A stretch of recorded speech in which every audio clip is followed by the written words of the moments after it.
Hello and welcome to the Heinun Couples Podcast, where we empower blessed couples to deepen the love, fostering mutual pleasure, connection, and joy. So let's dive in. Hey everyone. Today we're sitting down with someone very special, Kendra Stein, a somatic therapist practitioner who works with couples through the body and emotions. Yes, Kendra actually guided me in inner child work a few years ago. And today we explore how somatic therapy helps couples reconnect through the body awareness, emotional regulation, and compassionate communication. So we'll talk about what happens in the body during conflict, how to spot when we're dysregulated, and how healing our nervous system can bring us closer together. So take a deep breath, settle in, and let's get into this meaningful conversation on healing, empathy, and deeper love with Kendra. Enjoy. Hi, Kendra. It's so nice to have you on the Heinun Couples podcast. It's been a while. I've been having sessions with you like 2 years ago. It was more on inner child, but today we're going to talk about somatic therapy and how that can help couples in their relationship, right? So yeah, I'm just looking forward to hear from you. What is actually somatic therapy? Awesome. Thank you, Daria. Yeah, actually, somatic therapy and inner child work are very interconnected. Inner child work is actually under the umbrella of somatic therapy. So somatic therapy is any kind of modality or therapy that uses the body as a tool for the healing process. And our thoughts are also included as the body. So when we do meditations and things like that, that is the body. When we do our inner child work, we are actually often closing our eyes and imagining our inner child, and that's using our body as a tool. And so that is one of the tools I use actually with couples. I do inner child work together, and that creates a really beautiful sense of empathy and compassion for the partner, because we are actually seeing the origin of their wounding. We're seeing them as their child self.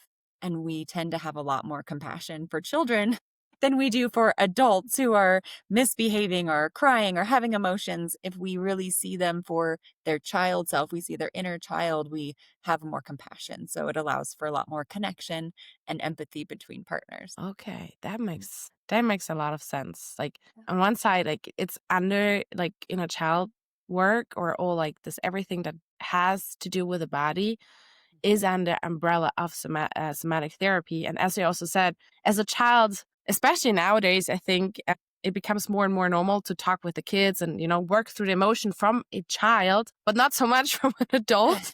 Everybody is expecting that we behave, especially when we're professional, also in a relationship as well, that we're expected to be in a certain way or to react in a certain way, not to be, for a woman, especially when shortly before she has her period, for example, being too emotional and stuff like that. Yes. So yeah, how does somatic, or when couples argue or having an argument, having a fight, what first signs in the body signals that there is a disconnection?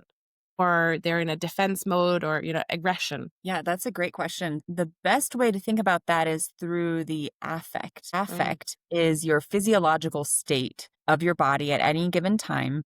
So it refers to the sense of regulation in your body. And if you put it on a scale of 1 to 10, when you're at a 5 or 6, right in the middle, you feel calm and also present. You are engaged in the present moment and you feel safe. That's like a 5 or 6. So now if you start to go up the scale in a 7, 8, 9, the top is a 10. And so what we're doing going up means our heart rate is increasing.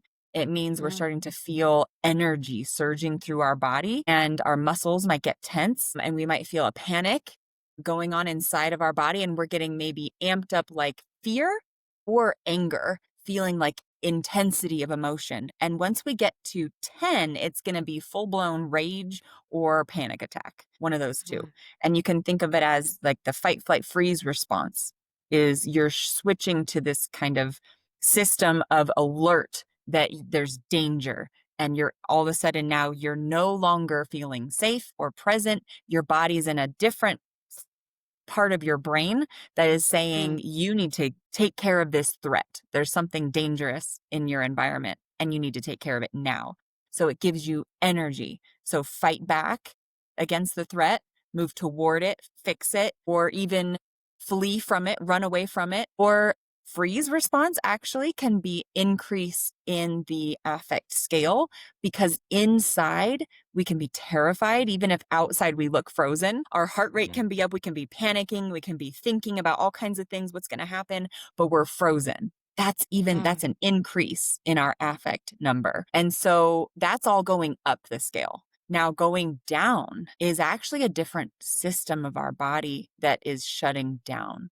When we go down the scale, it's now our body decided there's nothing we can do about this threat. It's going to take over. Giving ourselves energy is not going to solve any problem. We've already tried it, or it's just not going to work. The threat's too big. So we actually start to shut down. So instead of that 5, now we're climbing down 4, 3, 2. And in the very bottom of 1 is when we're just completely disassociated, or we feel extremely tired and just kind of checked out. We're not present anymore.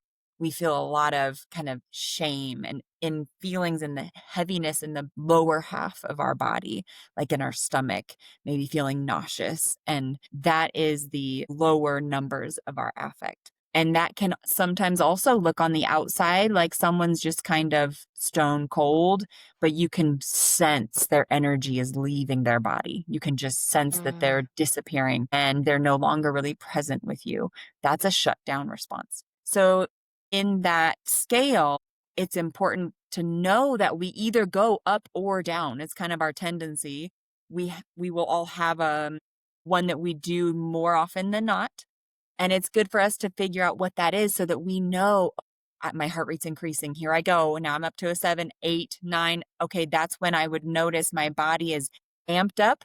And if I don't take care to regulate my system myself, my body will do it for me. Our bodies will automatically try to regulate. So for example, I'm getting rage, I'm feeling anger, and it's going up 8, 9. And if I don't do something about it, my body will then explode and rage and get the anger and energy out of my body. And then what happens after that? I feel better. My body's now regulated back to the middle because I expelled all of that energy. So that's not helpful in a relationship. Obviously, that's going to hurt the partner if we just wait and let the body take over. So it's important that we notice our own personal response, and we can kind of tell which numbers we're getting to, and that we would have to take ownership and responsibility to get ourselves regulated again before doing anything else. Right.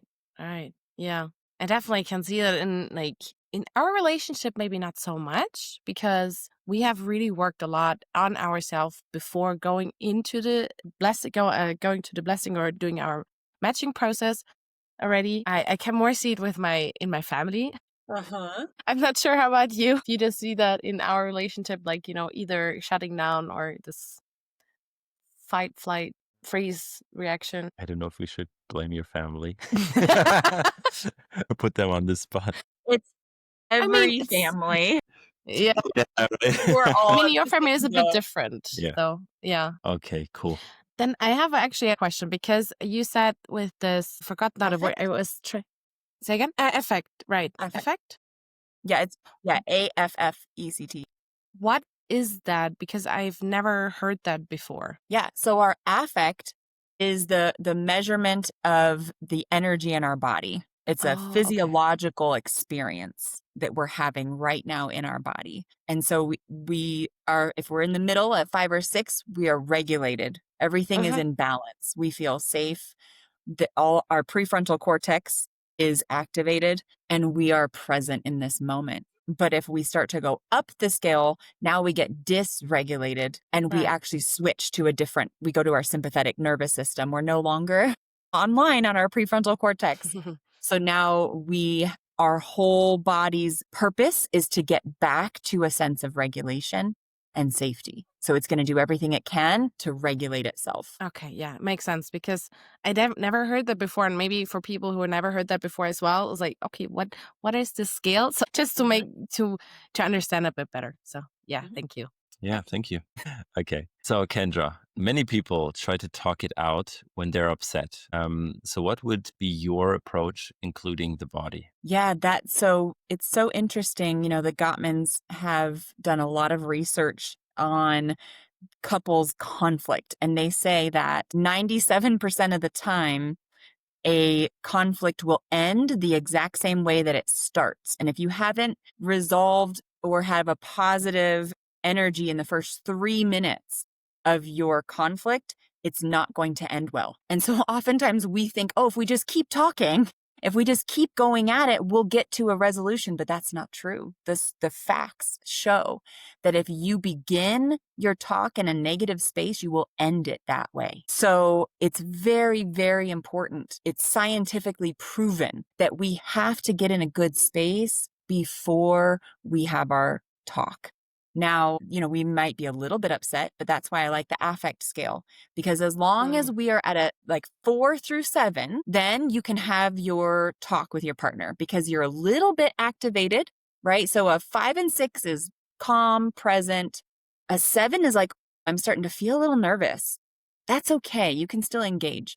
Or a 4 is like, man, I'm feeling a little heavy. That's okay. You can still engage. But if you are beyond that, if you start to feel really, oh man, I'm at an 8, 9, I'm amped up, then having a conversation will no longer be conducive. 97% of the time, it will end the way it begins. So it's not going to end well. So we take a break until we can get regulated again. And then we come back and engage.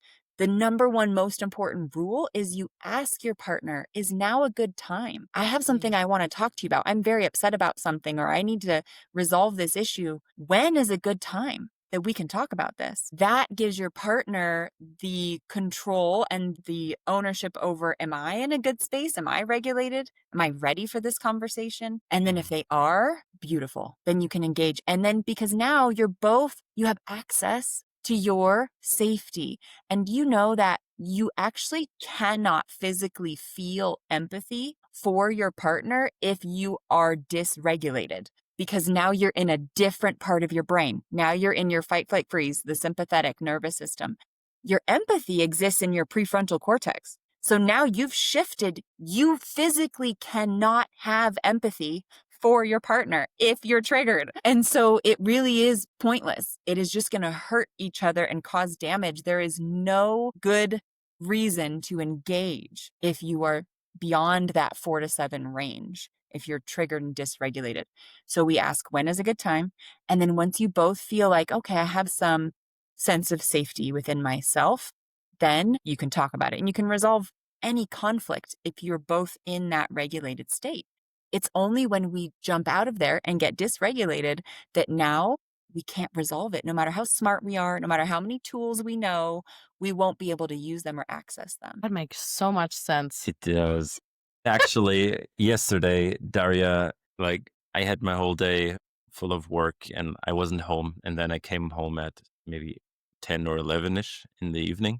And Daria, immediately after, and actually still in the car, she picked me up at the train station. She asked me, is now a good time to talk about some things on my mind? And I was asking her, okay, so how heavy is it? And she I pointed out a few things that I really wanted to talk about that kind of spurred throughout the day, kind of in my mind.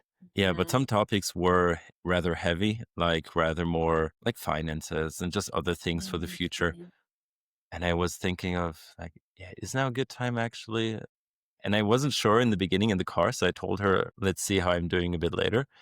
And then after a few minutes on the sofa, she asked me again, yeah, maybe can we talk about it tomorrow then? And when would be a good time tomorrow? And I thought maybe now is a good time. Let's just get it behind us. And that was really good because I was so prepared for that and I could check in with myself if the night was good. And it would have been such a burden if Daria would have just, let it out. Let it out. Yeah. And didn't give me any possibility to just come home and rest for a few minutes. But I actually didn't need that rest. And so I felt I'm actually ready for it. So very helpful advice there that you just shared. We experienced it yesterday that it really works. Yeah. Yeah. Also another situation where I feel really angry and I knew, okay, if we're gonna start to talk now, I'm just gonna say something that will hurt Basti. And I knew, I was like, okay, if I just go away, and I think you know by now that sometimes I just need some space to calm down and to regulate, come back into this 6 or 5 or even a 7. Usually I'm kind of more into the higher numbers rather than the lower ones. And being regulated and coming back to the conversation and having even sometimes a different perspective. And I definitely get also what you said about being in these higher numbers and being really angry or frustrated, not being able to have empathy or being able to see the other person's perspective is just impossible. And it makes now so much more sense. Also we have done a podcast with Myrna LaPresse and also a workshop with her on safe conversation. And they are also asking to, is there right now a good time to talk? We have learned it from them. So now with your approach or with a somatic or with your explanation, it makes now even more sense. Like having this knowledge already a little bit about safe conversation. And now also with this affect, knowing this about the affect as well makes even more sense. So yeah. Now, knowing about it better when the next time we come into situations like, oh, okay, I'm reacting this way. Let's go away. Right. And because we have a tendency to want to fix it sometimes. Some of us are fixers and it's really hard to take a break or walk away. We want to resolve the problem. But it was also a big aha moment for me to realize I'm not going to be able to resolve it. I won't actually physically be able to have compassion or empathy, or even my partner won't be able to if we're triggered. If we're beyond that range of regulation, then we lack the ability. So it gave me more of a like, okay, I do need to take a break and I can resolve it better at another time. Right. Also, it's not running away from the issue rather than coming back to the conversation in a different state of emotion. Yeah. And so also for a resource, if you go to terryreal.com, that's TerryReal.com, he has a PDF you can download for the 10 commandments of taking a break. And so, because some people ask, well, how long should we take the break for? Should we come back? And there's all these questions around the specifics. He lays it out for you so clearly. So if people have more questions on that specifically, that's a great resource. Oh, okay. That's great. I know actually Terry Real very good from the time when it was with Hilda Wieman. So I watched a lot of videos from him. He's really good. Yes, I trained with Terry Real. I trained under him to learn relational life therapy for my couples training. So he's amazing. I love it. Wow. Okay. So if a couple has, or if an individual within a couple has trauma and just like trapped anger, emotions, tension within their body, how do you release that? How do you deal with that when there's a conflict between partners? Yeah, that's a really good question because people sometimes get the awareness of, okay, I see now that I'm triggered. All right, I'm in a 9, but now what do I do with it? Because the only thing I'm used to doing is yelling and then it goes away. Now what am I supposed to do? So there is quite a few different somatic tools that are options. And when I work with clients, I have them write them all down, what things work for them, so that when they're triggered and they can't really think, they pull out their phone with their little note there and they can see, okay, here's my option. Here's all the things that I know I can do, right? And so the easiest, fastest thing that works great is co-regulation, which means finding another human being who can help you regulate, another regulated human being. Just talking to someone else who helps you feel safe, you instantly can feel regulated. If you don't have anyone else available, then it's up to you to find that within yourself. And so breathing, there's lots of different breathing techniques. I like the simplest one of just breathe out longer than you breathe in, because that tells your body that you're safe. So you just take a breath in and then a nice long exhale. Do that a few times and it will transfer the energy from your back lizard brain, the, fight, flight, freeze, back to your prefrontal cortex. There's meditations. You can take a walk, move your body. There's a lot of different options somatically that people can do to regulate, to feel safe again. And it's really personal. Each person has a different thing that works. One thing that is very helpful that I found is an instant fix for a big trigger is tapping, EFT, emotionally freedom technique. And so instead of all the different pressure points and things, it got a little complicated for myself. I found it's a lot easier. I just tap right under my collarbone on this little meaty part right here. And I just say, even though I'm feeling, and whatever the feeling, amped up, triggered, overwhelmed, upset, whatever I'm feeling, I love and accept myself. And I just do that a couple times, and it really immediately helps me come right back down. Even I have used this for like a full-blown panic attack. I was at the dentist's office and getting some work done, and I have trauma from the dentist. So my emotions, all of a sudden, I was about to literally have a full-blown panic attack in the chair. And I didn't even tap here. I just secretly tapped on my leg so the dentist wouldn't see. And I said it in my head. I didn't even say it out loud. Even though I'm terrified, I love and accept myself. And I promise immediately my whole affect just felt way better. Oh my gosh. And my panic went away, and I could just breathe and relax through the procedure. So I have found that to be very effective. And if you keep it simple, then it actually works. It's something you will actually use when you need it. Yeah, that's right. Love that. Yeah. I know EFT very well. And you're right. It can be a bit like to remember where to tap.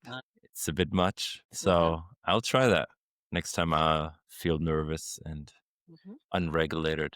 Yeah. Also, I mean, I guess that's already kind of answering the next question maybe a little bit, but with what are some body-based practices except maybe EFT that couple can use when they feel themselves getting triggered or unregulated?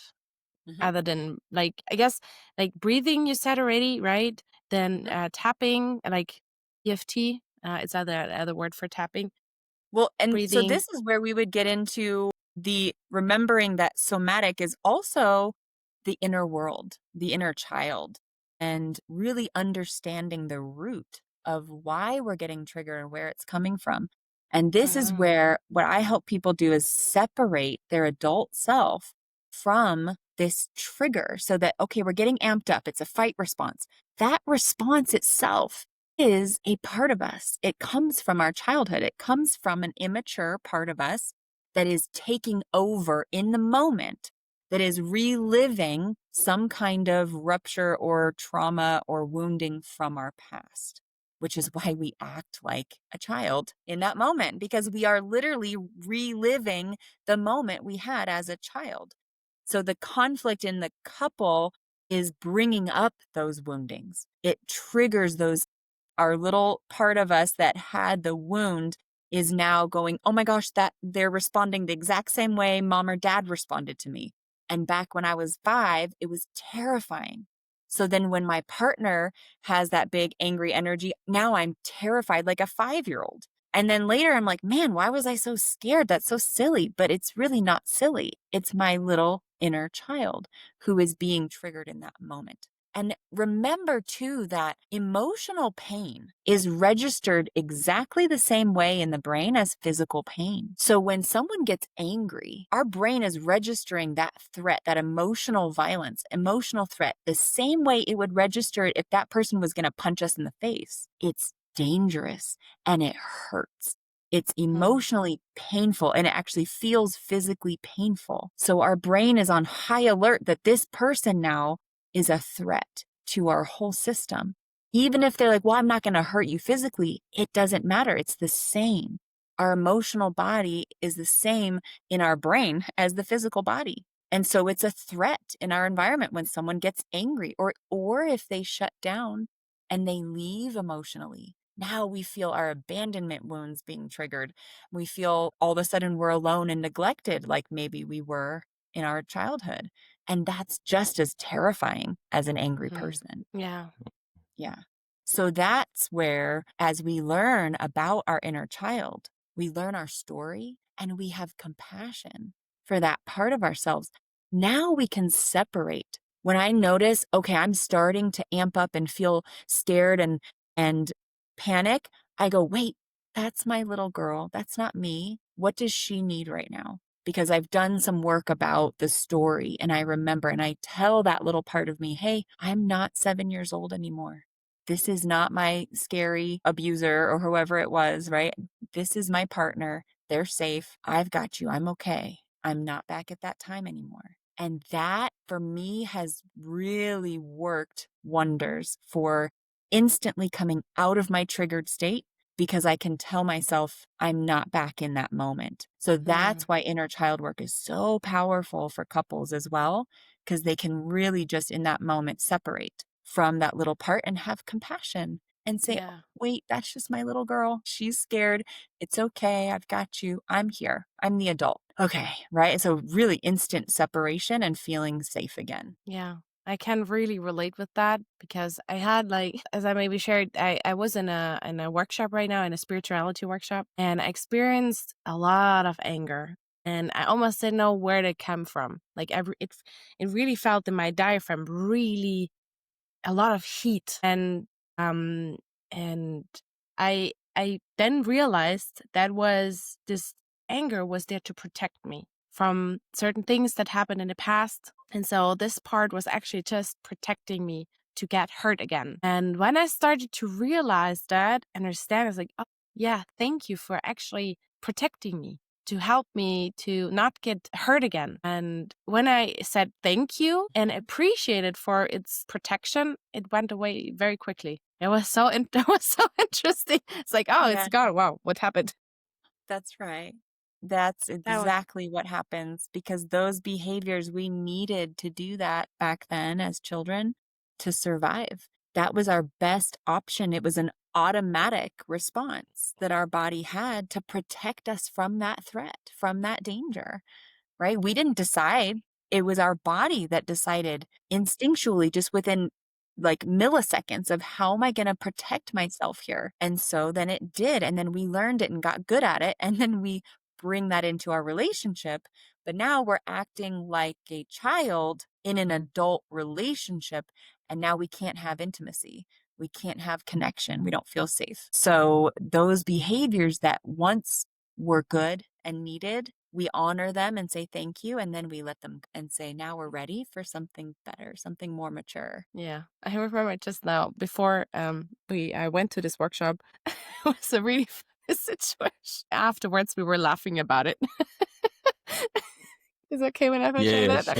sure. But he was getting up really early, and I woke up. I was like, "Oh, I'm alone in my bed." It's like, where is he? And I went to the living room, and he was sitting there already working. I was like, "Oh, okay, I don't get any attention." And then I don't actually ever remember exactly. I put it on my phone because I actually wanted to share that in another time again. But I got somehow mad on something that he did or not didn't do or did do, and it created some tension between us. And I was kind of ignoring him and not giving him any attention. And then we were sitting outside to eat breakfast, and he was then trying to talk to me, but I was still like, I really felt like I was behaving like a little kid. Mm-hmm. And first, he was also kind of getting into this childish behavior and, talking back and stuff. But then he actually started I really felt like he was reparenting me. It's like, yeah, I really feel you, how you're going through. And then I just started to laugh so hard. I was like, oh my gosh, I'm just like such a little kid right now. I feel like you're the parent here. We're just crying out of laughter in this moment because I was like, oh my gosh, this is just so ridiculous how I was behaving at that moment. So yeah, it was really funny at that moment. Well, I love that you illustrated that story because it ties in perfectly to understanding that this is generational and that we bring this from our families of origin. Because when we get into a long-term intimate relationship, we are actually reenacting our childhood and we will put our partner in position of our parents. So that's exactly what you did. You became your Thank little you. girl. Yes. And you made Sebastian your parent. And so the problem happens when we demand and we expect this person to be the perfect parent. We expect them to heal all of our wounds and to be the person that we didn't have, the perfect parent we didn't have growing up. And The problem is we're not perfect. We are Mm. human.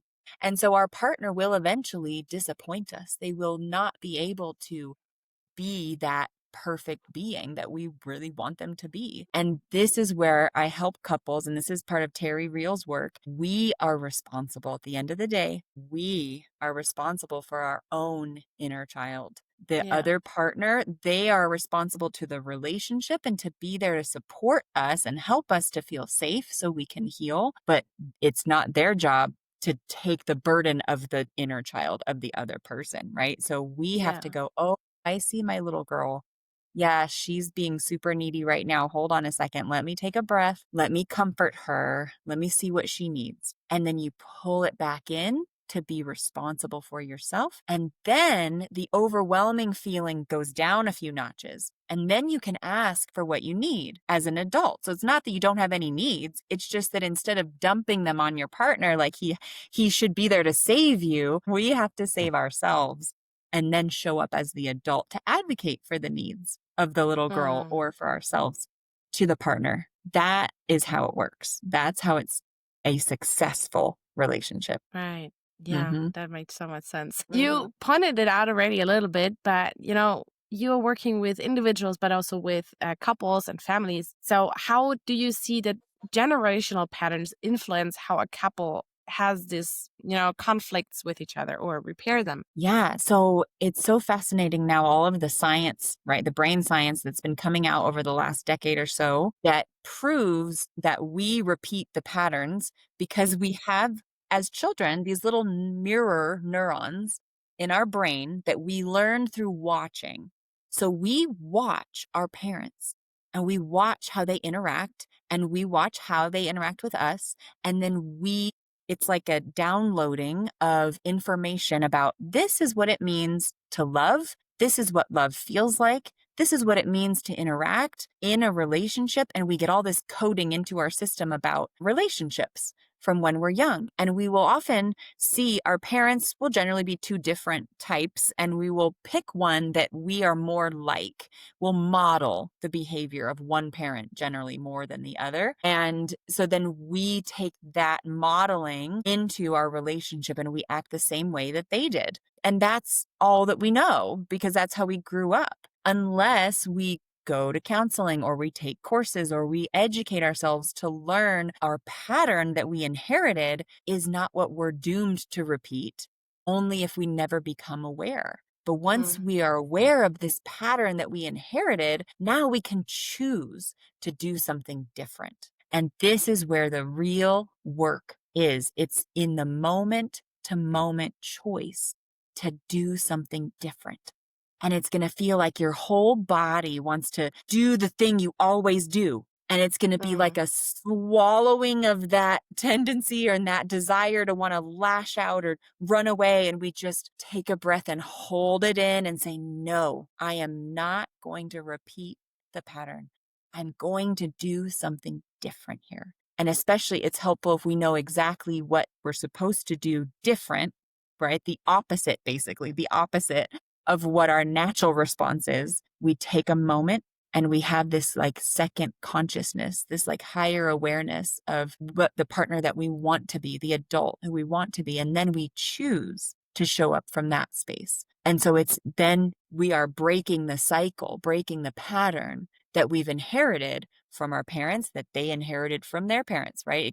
It will just keep on repeating over and over and over. And so one quote I really love from Terry Real is he says, family dysfunction, generational dysfunction is like a fire in the woods that rolls from one generation to the next until one person in one generation stands up, has the courage to stand up and face the flames and say, no more. And this courage helps to heal all the ones that came before and also protects the ones to follow. So it's just that imagery. This is really the work. It's so deep and it's not easy, but there's a lot of us now, these cycle breakers, the ones that are standing up to face the flames, to do something different and break those patterns.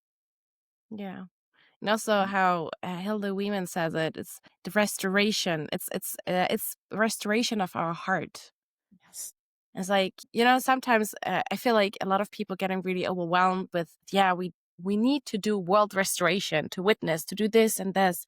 But restoring ourselves and become really a person that God wants us to be, Heavenly Parent wants to be, where Heavenly Parent can dwell, is exactly this kind of work as well, where we become the original self before all this fire from our ancestors, and then we are able to face it, and then to stop the fire, and then for the next generation that they inherit more love, like this true love. So yeah, I can absolutely definitely relate with that, and this picture is really well created in my mind. Picture is nice. So I guess the goal is to respond to our partner in our relationship with more empathy. And I think it's very important to learn how to read the partner's emotional state through maybe their body language. So do you have something to say to that? How partners can learn how to read their partner better? Oh, yeah, absolutely. I think that if one person is regulated, so say one of the people in the relationship is at a 5 or 6, and the other one all of a sudden is going up or down the scale, then it's actually pretty easy to notice it. And without getting triggered, we can kind of see, oh, hun, like you seem like you're getting a little bit amped up, or, oh, it seems like you're shutting down a little bit, like just pointing it out to notice. And that's why I teach the affect scale to my couples too, because they can say, what number are you at, hun? Are you at an 8 or 9? Like, right. Or we can ask them, what number do they think they're at? And then all of a sudden now they're having to use their prefrontal cortex to think about, what number am I at? And it helps them already to start separating from the trigger, to where they can say, oh, you're right. I'm like at a 3. I feel totally like drained and like not present right now. Right. Or it helps them to become aware of where they're at. So a compassionate, curious response to our partner of like, hey, where do you think you're at? How are you feeling in this moment? And then using that scale that they can check in with their body. Am I feeling my heart rate up? Am I feeling energy and kind of like fidgety? And can I feel anger and power and hot heat, right, rising in my body? Oh, I'm getting up there then. I'm at an 8 or 9. Or do I feel cold or numb or like heavy or tired? I'm having a trauma response. Sometimes people just like fall asleep. They're just like, I can't deal with this. And then they go and pass out, and they're just right. And if we don't know that that's just the body shutting down, we're like, rude. They don't care about me at all. They just left and took a nap. But what happens after the nap? That was the body's way of regulating, because when they wake up, they feel better. So you see how naturally our body will regulate itself. So we catch it, and we can catch it lovingly with our partner. And now if we are triggered, then it's even easier, because then we can take full responsibility in that moment to say, wait a second, I'm getting triggered. I'm no longer feeling safe. I'm feeling amped up or shut down. I'm at a 9 or a 3, right? Where am I? I take ownership over that. And what's really, really helpful, if you're able to stay in your adult self and feel safe, you can ask your partner in that moment, besides how they're feeling, then you can ask them, what can I do to help you feel safe in this moment? What can I do to help you feel safe in this moment? So focus on right now, in this moment. What do you need from me to feel safe? How can I help you feel safe? That is such a disarming question, because that's really what they want. Because somehow, for some reason, their body has decided you're a threat, and it's going danger, danger, danger, right? So you're saying, okay, wait, how can I help you feel safe to ease that threat? That's automatically going to bring them to a more even number in the middle somewhere, because they're going to go, oh, you want to help me feel safer. And not in like for the last 20 years of our relationship, but right now in this moment. Sometimes all we need is a hug. Sometimes we just need space. Sometimes we need, well, I want to talk about it. Okay, let's take a break, and we'll come back in 10 minutes and let's talk about it. Right? So if you are in your adult, that's the best thing that you can possibly do for your partner. How can I help you feel safe in this moment? Mm-hmm. Love it. Just came to my mind that when someone in the relationship is kind of more drawn towards the upper part, like kind of, raging, and the other one is kind of the one shutting down, it doesn't know how to react to the other person, and kind of wants to, take space, but the other one is kind of running after Yes. after. Like how to work in this situation? Good question. That right. So this is where couples, it's so helpful for them to understand it's not them that's the problem, to not see their partner as the enemy, but it's the dysfunction, it's the dance, it's the two inner children fighting or having the conflict. It's the pattern. That's the issue. So whoever can call it first, even make it competitive. Some couples are competitive, right? Who can notice the pattern first? We're in the dance. We're doing the thing. Hold on, pause, right? Time out. The dance is happening. The pattern is happening. The dysfunction, not I'm bad, you're bad, right? Who's right or wrong? It is, look, we're doing it. We're doing the thing. Let's pause. And then we can take a few breaths and remember, what are we supposed to do now that we've caught the pattern? Because each of them are going to have their own response, their own new response, right? So someone who is raging, who is controlling, who's trying to fix the partner or get them to do something, their work is going to be to take a step back and be more responsible for themselves instead of trying to focus so much on the partner. They got to pull it back. Now, what about the other person who's maybe walled off and who's like, I don't want to deal with it. It's too unsafe. I'm going to just leave and take care of myself. Their work is to, okay, pause. This person's not my enemy. It's not my parent or whatever from the past. I am responsible to the relationship. I can't run away. So let me come back to them, right? And so it's both of them coming together from their extremes. They come back in. You know, it's funny. I have this still on my desk. I gave a talk the other day, Chinese finger trap, right? That my daughter put this on and she's like, wait, how does this work? I'm stuck. And I said, well, you have to actually, both sides have to come toward each other, toward the middle in order to get out of the trap. And then her little friend was like, I'm trying to go to the middle, but I can't. And I said, well, that's when you know you need help. So she asked me to help her. So I tell my couples, you know, if you're stuck in the trap because you're trying to go out, you're trying to do your old pattern, right? I'm avoiding, I'm chasing, I'm doing my old pattern. You're never going to get out of the trap of the pattern.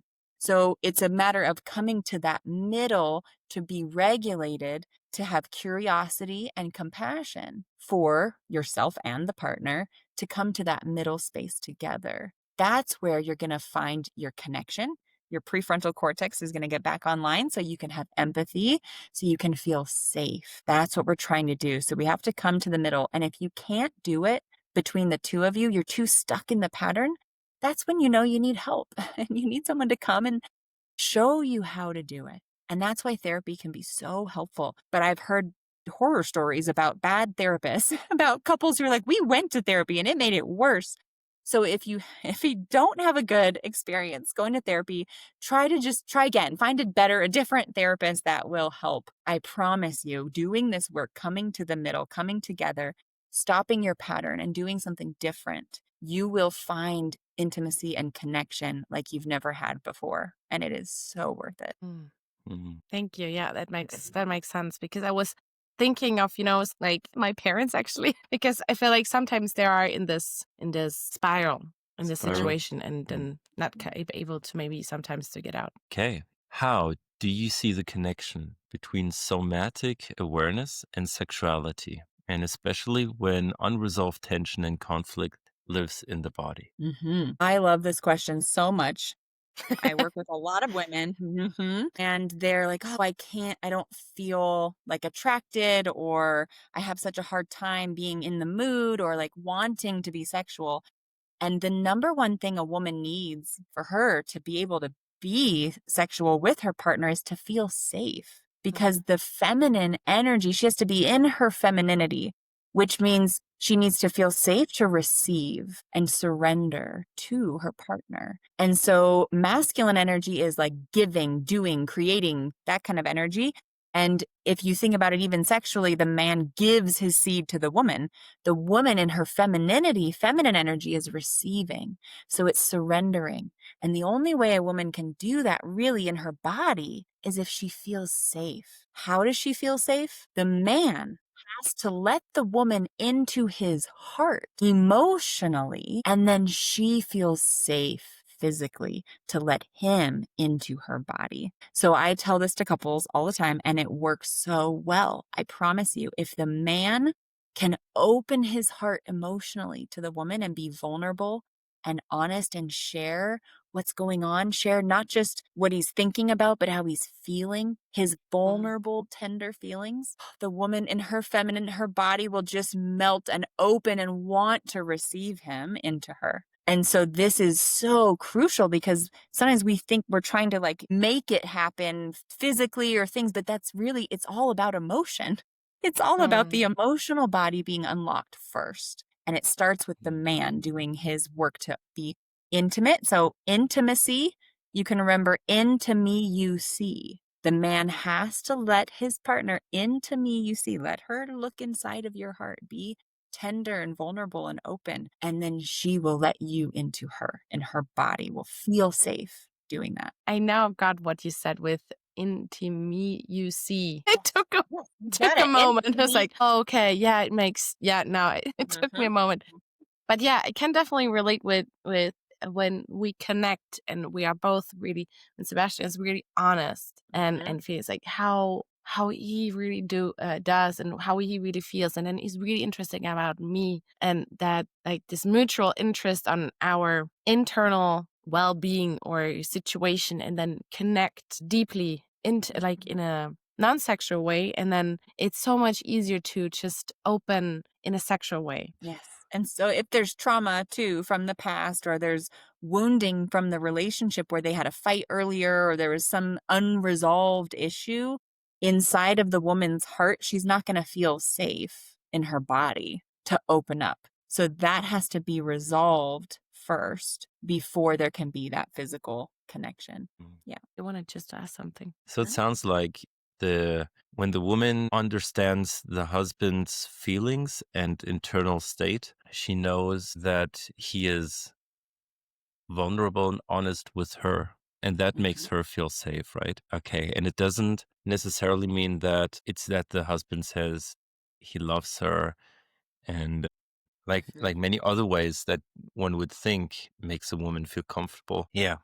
For example? Yeah, like for example, to just, tell her, "Hey, I got a promotion in my job, and I just, we were just financially more secure today or from now on." Like there are many Or even layers, I guess, right? yeah. If he gives her a Yeah. gift or he does something nice for her, that's nice. And that usually works in the beginning. But once you're a really deeply intimate, long-term relationship, it really is about emotional intimacy. That's the need. That those other things are nice, but they don't really get the body to feel safe. If you don't know what your partner is thinking or feeling, then there's a sense of being on guard, because we as the woman, we're opening ourselves up to be vulnerable. Right. And so it's kind of like we need to know it's safe to do that. So by you being vulnerable first, then it allows us to naturally just like melt to be open to. Okay, that helped explain it. Yeah. Yeah, I mean, I saw also that you have fierce intimacy support group on your website offered. What is that actually? Yeah, I just did a webinar on Fierce Intimacy as a book that Terry Real wrote. It's one of his older ones, but it's all the same concepts. And the main concept I taught about on that weekend was the relational grid.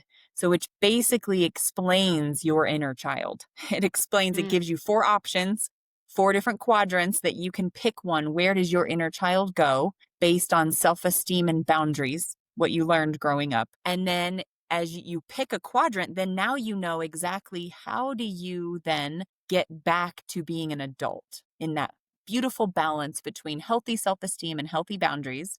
What does it look like? And it's a very clear, going up and over, like I have more self-esteem or less self-esteem, or I have, I'm not as controlling, or I have to take more responsibility based on the boundaries and the self-esteem. You're trying to get a nice, beautiful balance right in the middle. That is his main point that he talks about in a lot of his books for couples. It's kind of a really big tool. And so I shared about that. And then I said, anyone who wants to learn more or practice with this grid, with this tool, I'm going to do a small group to support people who are kind of using that and trying to implement it in their own relationship. So that's what that small group is for. Oh, okay. Mhm. Yeah. I saw also it's like you have something for parent and for people before going into a relationship, right? Yeah. So That's for correct. parents or even singles, might be is like you have a group to support them in this way. That's right. Because I have 5 kids and I have 2 adult children. One's 21, one's 18, and then my son's gonna be 17. So I have that good balance of having younger children and adult children. And so I love teaching parenting because I've got so many stories. It's great. And I also work with the singles to help them get ready for a relationship. They can do all this work of knowing themselves before they even get into their partnership. So it just makes it so much easier once they Right. actually do engage with someone. Oh man, it's so helpful to do this work early. Yeah, definitely. I think I really saw that also in our relationship. Sometimes I feel like, yeah, I'm really sorry that we were so old. We're not old, but older like some others. We got to know each other so late. Yeah. For Mm. example, his sister, they got blessed 10 years before us. We have the same blessing. They actually did 10th of October. They were in 2010 and we 2020. And my sister is 1.5 years older than me, so that explains Yeah. what Also, you're trying to say. there's also not such a age gap between them. And so I first thought it's like, yeah, it's sad that we came to know us so late. But on the other side, I'm also grateful because we're so far along with understanding ourselves so much better that we might not have had like when we were like in our early 20s. I mean, we were just lucky that we got good mentors in our lives, basically, Yeah. right? Yeah. Yeah, and we can do this work at any age. I work with Yeah. people who are just newlyweds and also couples that have been together for 40 years.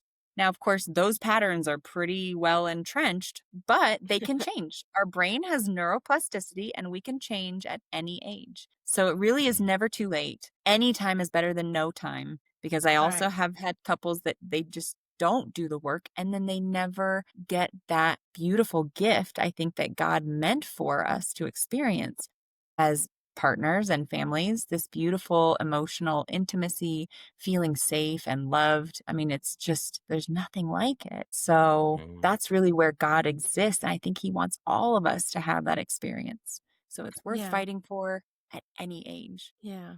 We had a Absolutely. podcast with Joni Makinen from Germany, and he's a family and relationship coach.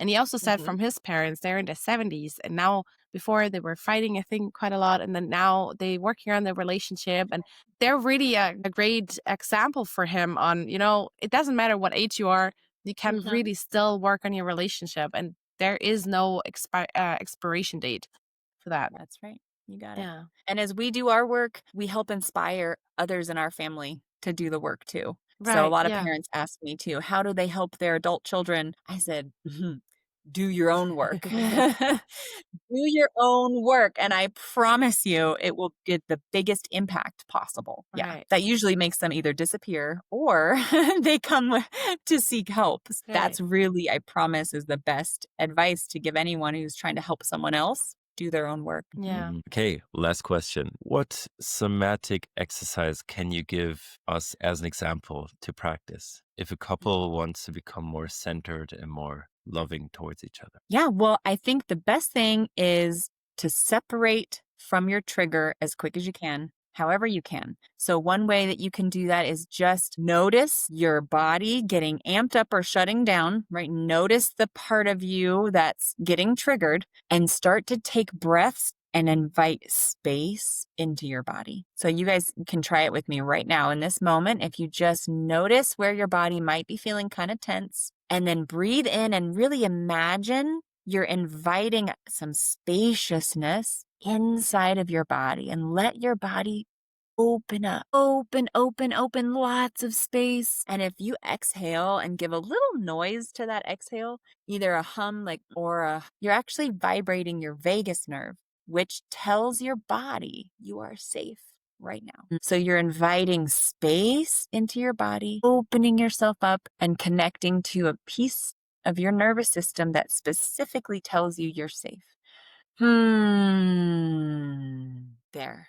And in that moment, you're separate. You can be separated from that little trigger. And then you think, okay, what is coming up for me? What pattern is this? What adaptive child, what little inner child is here? What can I do for that part of me? What does she need? That's where we begin that separation process. So that would be the best thing to do anytime you get triggered is see how quickly you can separate using your breath and your body to feel safe. And then get curious. What is coming up? Why am I upset? Why am I feeling this way? There's an answer for everything. It always makes sense. And it may not be the moment, it may be triggering something from our past. So that's where we get to do the work of digging in and learning about ourselves. That's so interesting with the vibration, when exhaling and doing this or like this vibration in the chest. I recognized when I was now at this spirituality workshop where we're singing a lot and singing also very loud and feeling this vibration in my body. It was like, oh, that feels so freeing. So getting into a certain resonance and almost like healing, feeling like healing in my body. That was very interesting. Also, like now with this humming and letting it out, becoming aware of the body and then coming into this, everything is fine. Right. What to do next? What is actually going on? And then this curiosity, as you said. Yeah. And you've noticed you can't sing if you're crying, if you feel like crying, right? You can't sing. Right. And when do we make those noises naturally is like, imagine pleasure. You're eating ice cream or something really delicious, like, or you're sitting in a hot tub and it's like, right? These are moments of pleasure and they regulate our nervous system and they come back from the womb, from like when we were infants or inside of our mom and she vibrated and we heard her voice and we felt safe. And so as a mother, we naturally often have an instinct to be like, there, to a child. And it's just natural. Our body does it as a regulation tool. So it really does work. And people always giggle when I tell them to do it, but I'm like, I promise you, it helps. It works. There's a whole science behind it. Yes. Yeah. Yeah, it's like even like in being intimate with a partner is the same, right? It's actually also calming down, and it's really interesting. It's really good. I'm just reminded of a yoga session I had where the yoga master, he like sits down, he's like, and that vibration is just like for a minute or so. And everyone is like so relaxed and chill. Yeah. You got it. Exactly. That's what the ohms came from too. They're vibrating their vagus nerve. It's also called the soul nerve. Really, it's what helps you feel connected to something deeper and something safe inside of you, connected to something higher. So yes, it's ancient wisdom. Wow.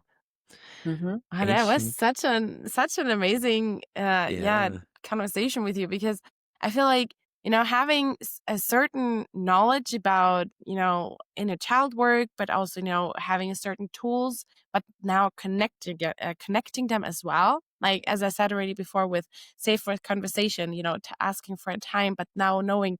Yeah, it's actually also with the whole nervous system, or with the numbers, the counting was really, really interesting for me. Yeah, really understanding. It's like, oh, okay, now we can also really check on each other. It's like, okay, what number are you right now? Are you kind of more in the top or more in the bottom?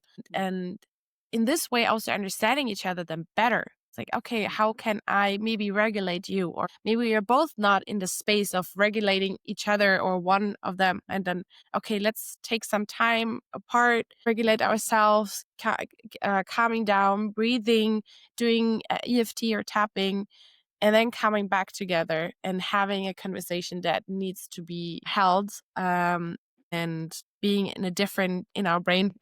Frontal cortex? Prefrontal. Yes, exactly that one.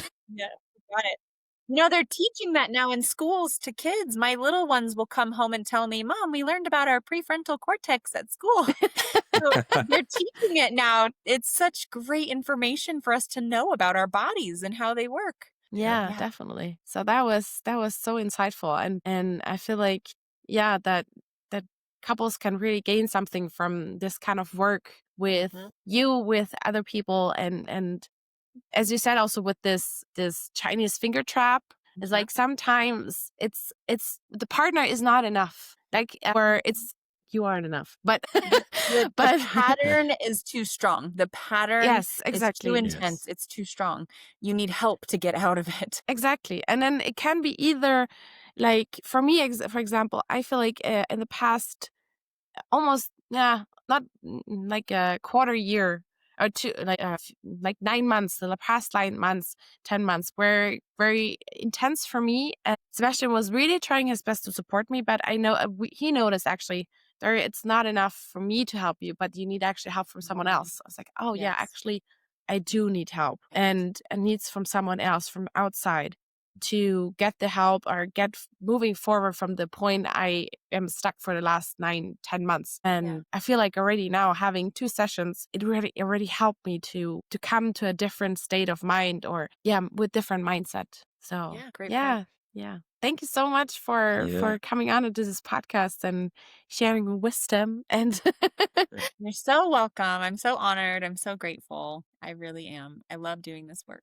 So thank you. I really feel that you do Yeah. love this kind of work. And I feel like this is really important for someone, a therapist or coach, that you love the work you do. Because if you don't like it, then people can notice when you work with them. And I can really see you're really passionate about them. So yeah. Thank you for coming on. Yeah. Thank You're you. welcome. Yeah. Thank you both. I appreciate it. All right. All right. Bye. Thank you. Bye.